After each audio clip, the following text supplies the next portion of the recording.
What is the world's most perfect city? New York? London? Shanghai? How about Ontario's capital city? It's a question that obviously has no definitive answer, but it sure makes for a great debate. Urban planner Joe Berridge has contributed wonderfully to that debate with his new book, Perfect City, an urban fixer's global search for magic in the modern metropolis. And the world-renowned urban planner joins us now for more. So good to see you, and boy, did I enjoy this book, I gotta tell you. I'm delighted to hear that, Steve. It was terrific. Let's start with this, because there are sort of two strands of thought about urban planning. There is the Jane Jacobs School and the Robert Moses School, as you put it. These two legendary thinkers. Tell us who they were and how they differ. Yeah, and these are almost cartoon characters now in the business. So Jane Jacobs was a magnificently sparky, feisty woman from Greenwich Village in New York who became a community organizer. She also did write on architecture as well for Vogue magazine, interesting. She came into contest with Robert Moses, who was a very powerful figure in New York government. Is actually kind of a slightly shady figure as well in terms of how he operated. And he did an awful lot of really wonderful things in New York. He built about 700 parks. He built tens of thousands of affordable housing units. But in his later years, it got away from him, and he became the big city maker of New York City, and he became in love with expressways. So never saw a mega project he didn't like. He never saw a mega project he didn't like. Unfortunately, he wanted to put a crosstown expressway right through Lower Manhattan, right through Jane Jacobs' turf. So the two of them had a kind of legendary battle over this. What's fascinating about this battle has since been turned into several operas, plays, all kinds of stuff. Jane Jacobs won. What's fascinating about Jane Jacobs is that almost immediately after that episode, in the late 60s, she moved to Toronto. And lo and behold, what did she have but an expressway coming, again, right through her backyard. Spadina. Spadina Expressway through the Annex neighborhood. And she organized the whole city, basically, to go up and oppose this. And again, a great legendary battle. And she won. But as you think about what makes for a great city, yes, you want that kind of livable, smaller scale, Jane Jacobs approach, but you got to have a few big things as well. So how does one balance? It's an impossible problem that every city deals with, and nobody gets it quite right. In Toronto, interestingly, has probably turned into the epitome of a Jane Jacobs city. We have lovely, livable streets. We have the kind of texture of neighborhoods. There's very little demolition going on. All of the talk is about how you make the livable local city. Unfortunately, at the same time, we don't have a transit system. We're not fixing affordable housing. We're really not sorting out what we're doing on the waterfront. A whole bunch of major projects are eluding us because in a sense, we've kind of lost the confidence that we had in the expressway building era. But the problem was people were building expressways. We wouldn't have any problem if they had that confidence building affordable housing or building great new park systems. You're originally from the other side of the pond. I am. When did you come here? 69. 1969. And interestingly, so I remember the date because I was a teaching assistant at U of T. In my first class, I'm just about to start to orate so perfectly to my students, who walks in? Jane Jacobs, with a whole bunch of placards in her hand, and she corrals my entire class and marches them off to an Spadina Expressway demonstration. Fabulous. So that was my first education here. Well, when you came here half a century ago, here's what you said. I hated the city. Actually, that is too strong because there was really nothing much to hate. Toronto was simply ugly, provincial, and ignorant. It has changed a lot, obviously, in all of that time. But is it possible for Toronto to be considered a perfect city, given that it doesn't have 1,000 years of wonderful history behind it, like a Rome or a London or something like that? Well, the way I try to handle this perfect city was to kind of designate classes of perfection. And certainly in terms of historical character, architecture, even landscape, this is not one of the perfect cities.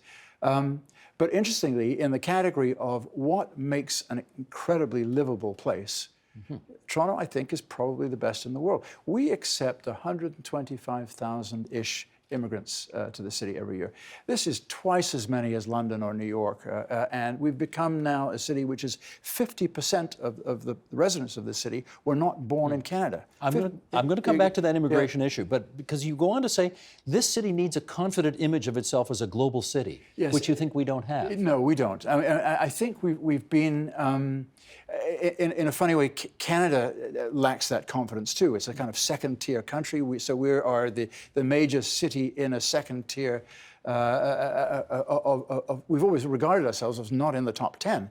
Accidentally, we've found ourselves now to be in the top 10 most economically, culturally significant cities in the world.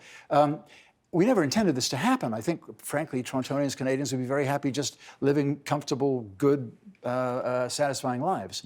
In a strange way, when you get into the majors, there are actually greater obligations on you.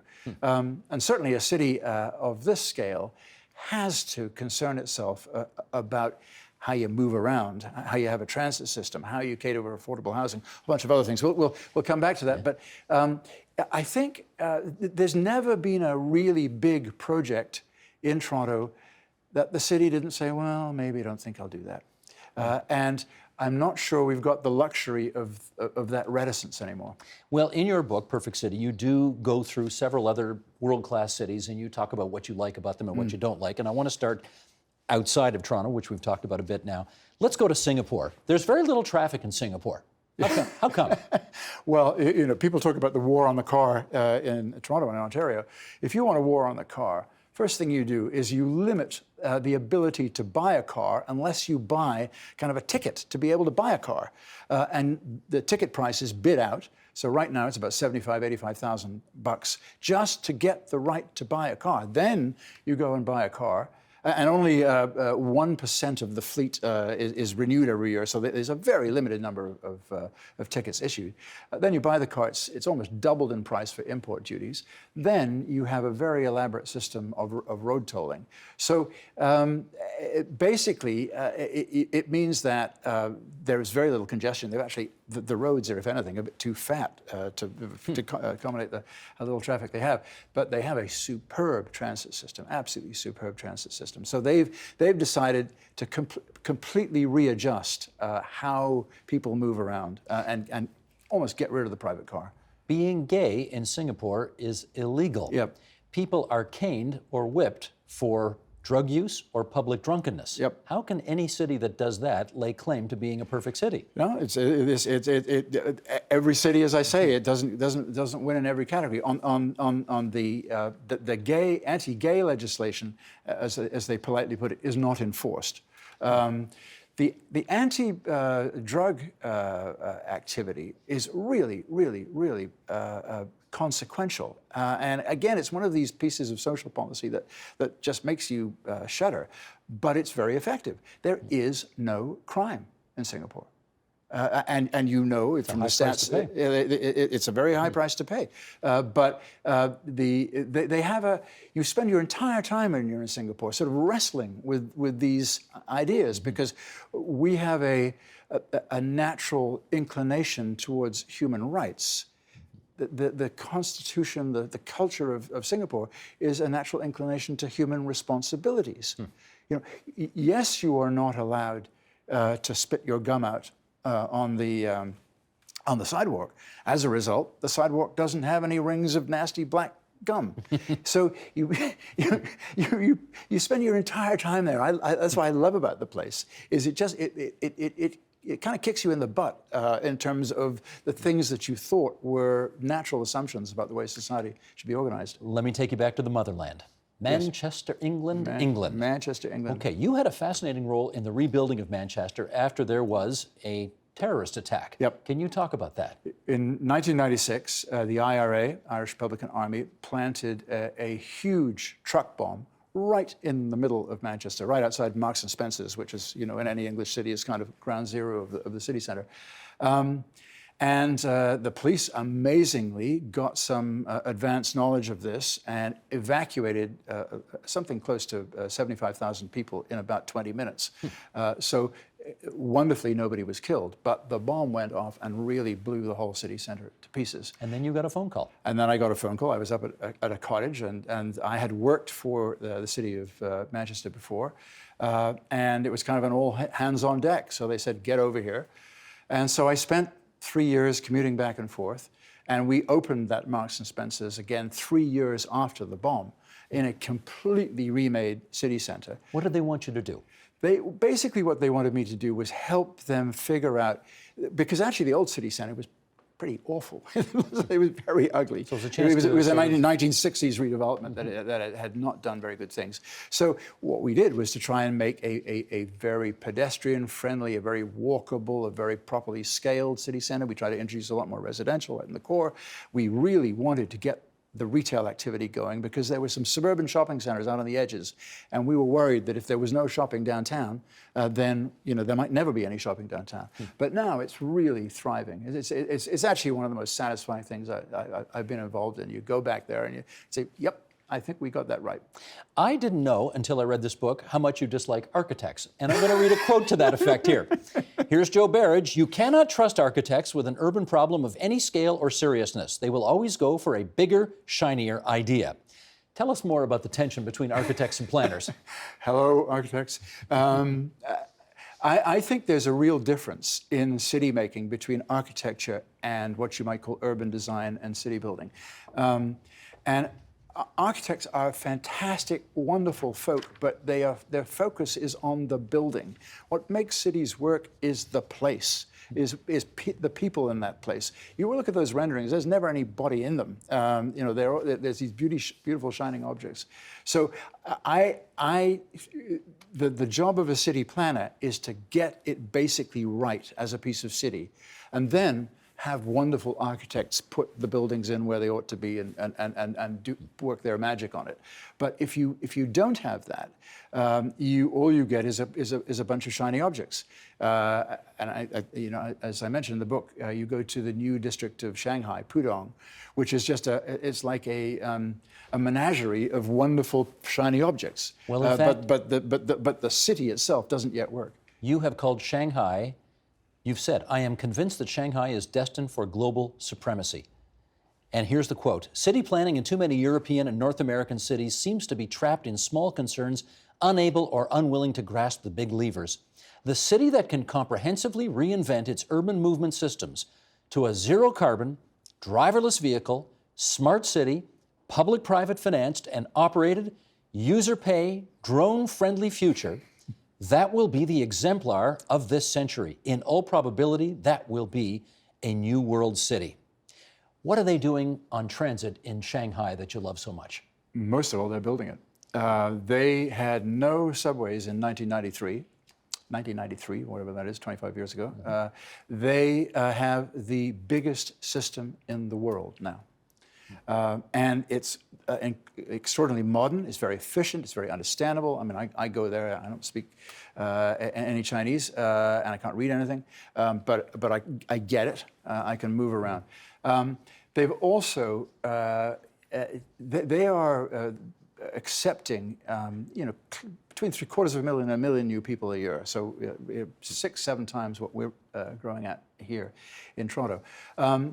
And they are doing it in a very intelligent way in terms of intensifying around each of those subway systems. They've kind of set this new subway system up. They've got now 12 lines on a grid, and at every place where they intersect, they've got those points of intensity. So from a pure chessboard point of view, they're really moving all of the pieces, I think, in the right way. And building 4 new lines. And building they haven't stopped, and they keep on going. And every time you go there, your jaw drops with some new thing they've done. Now, let us say, more Robert Moses than Jane Jacobs. They have, to their great credit, preserved a lot of the old heritage fabric. They've also taken out an awful lot of it. Again, you're caught in one of these tensions, because if you want to have a transit-friendly, intense, high-density world, probably there was no avoiding getting into the removal of these very, very, very tight and frankly, not that functional districts. But we do have to say that your admiration for this place is understandable for what they've been able to do. Having said that, they do it under an authoritarian communist system where they don't worry too much about environmental assessments or neighborhood opposition or that kind of thing? Well, it's fascinating. And again, I'm no China expert, but I judge by the way people walk down a street, whether they're free people. And when I look at the way Shanghaians walk down the street, you don't mess with them. They are exactly like New Yorkers, you know? They've got that kind of feisty quality to them. So yes, clearly you are operating in a very authoritarian society. But what's fascinating to me is I see Shanghai creating a culture which certainly might be equal to the nationalist authoritarian culture, and might ultimately overwhelm it. The cities are what make free people. Throughout history, that's what's happened. And if you want to be an optimist, you could see the great cities of China, Shanghai leading them, trying to create free people. China's a very, very big place. And I'm not sure that you won't see places going off in slightly different socio-cultural contracts with the host society, with the main society. And Shanghai looks to me a place that might be doing that. Okay. At the risk of making everybody in the rest of the province of Ontario outside the capital city angry with me, I want to come back to the place you call the accidental metropolis, stolen from Bob Fulford, as you acknowledge. Yes. As you acknowledge. Here you are again. Torontonians see Toronto as a place of inadequacy, unimportance, incompetence, and inequity. It is an ugly, expensive, second-rate town. Its aspirations to a world-class status are preposterous. And yet, you told us earlier, this place routinely ranks very high on the list of livable places to live. Why is there this disconnect between how people who live here see the place and how the rest of the world sees the place? Well, one of the things I found fascinating going to all these cities is that there is a kind of deep culture in every city. When you go to Manchester, what does Manchester do? It wins at soccer generation after generation after generation, originally with just one team and now with two. And you go to Shanghai, Shanghai's been around, you know, I mean, it's been around since the mid-19th century. New York, you know, what can you say? London, what can you say? Each of them has a different kind of spirit. And Toronto has a spirit. It's a very low-key one. It's very communitarian. We are an extraordinarily welcoming place. But there's a hint of don't get too big for your boots. Don't have ideas that are higher than your status. And that's the flip side of, I think, the extraordinary job we do of accommodating this new population all the time. Let me pick up on the immigration issue, because you point out 125,000, roughly, new people are coming here all the time. Is that the secret sauce? Simply put, yes. The successful cities in the world are immigrant cities, because basically what happens is, immigrants are self-selected people. It takes a lot of energy and determination to be an immigrant, especially with the Canadian immigration system, which is essentially quite a selective one. But even to be a refugee, it's fascinating. When you look at the stats, there's no difference in the success rate in settling in Canada between immigrants coming in the conventional way and refugees. And what's the secret sauce is that determination to succeed. Why did you immigrate? Why did you flee your country if it wasn't to do better than where you were before? So who sets up the businesses? Who drives to create the new? It's essentially is immigrants. So if you starve that stream, you are failing to recharge the essence of the city. And it's fascinating. You know, one of the things that worries me about London in the Brexit era, you know, London has been a very, very immigrant-friendly city. If that stops, I don't know if it will have that supply of human energy necessary to maintain the status that it has. Well, as we consider the perfect leader for the perfect city, you have a list here of people that you just love. Mike Bloomberg, the former mayor of New York. Bill de Blasio, the current mayor of New York. Sadiq Khan, who's the current mayor of London. Lee Kuan Yew from Singapore. So the perfect mayor, in your view, would encompass all of their talents, which are what? Essentially being able to link the key pieces in the building city chain, which is your brain, your heart, your wallet, and your arm. And you essentially got to put those into a sequence. We are very, very good at the brain and the heart in Toronto. We're not that good at the wallet and the arm.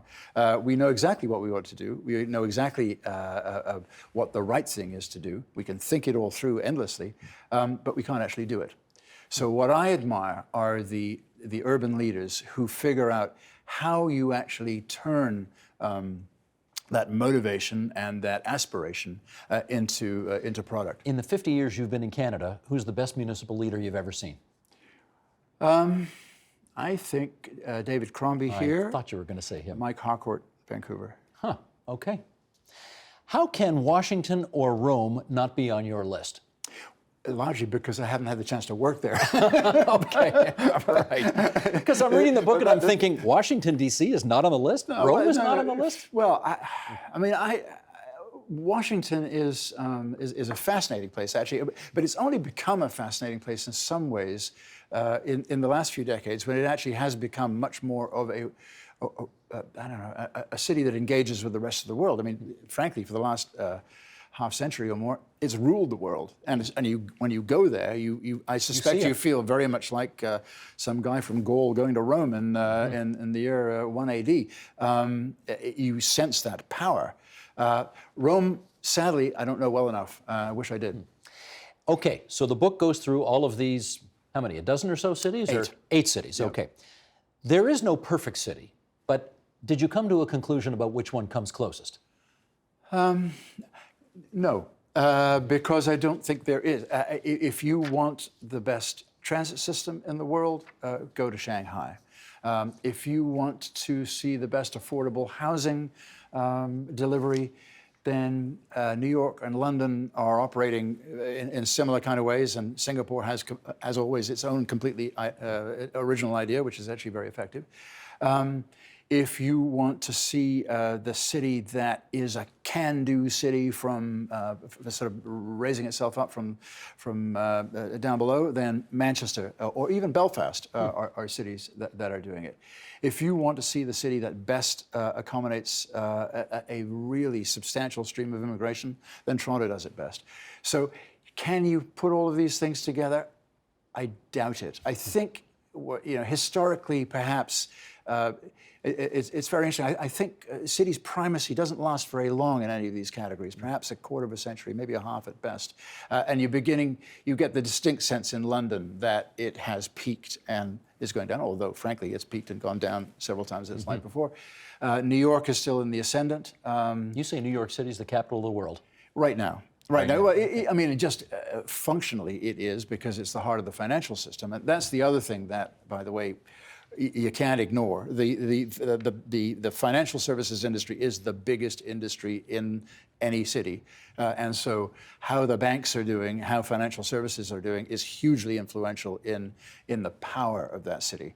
A large part of me wishes that weren't the case, but that's clearly one of the fundamental drivers. And New York is still, not sure for how long, but is still the core of the world's financial services industry. Sydney, Australia made your list. For yes, what? Largely because someone asked me to go there, and I had it's a fascinating city because it's like Toronto with a decent climate. It's like Toronto with topography and this extraordinary filigree of the way the sea comes into the city. But when you walk on the street, the feel is identically that of Toronto. These endlessly long streets full of every ethnicity and restaurant you've ever seen in your life.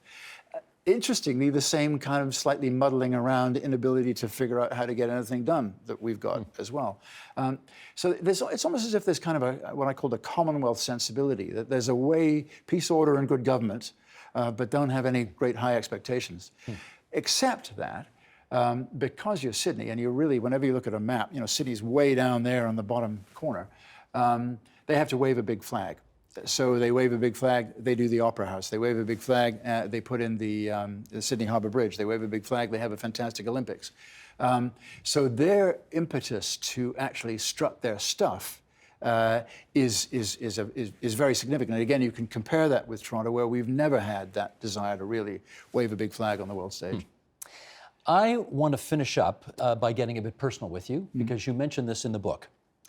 The woman you describe as my true critic, encouragement, love, and friend your wife Billy, passed away While you I were was doing, writing the book, yeah. while you were doing the book. Yeah, she had been ill for a long time with Huntington's disease, which is a particularly dire affliction.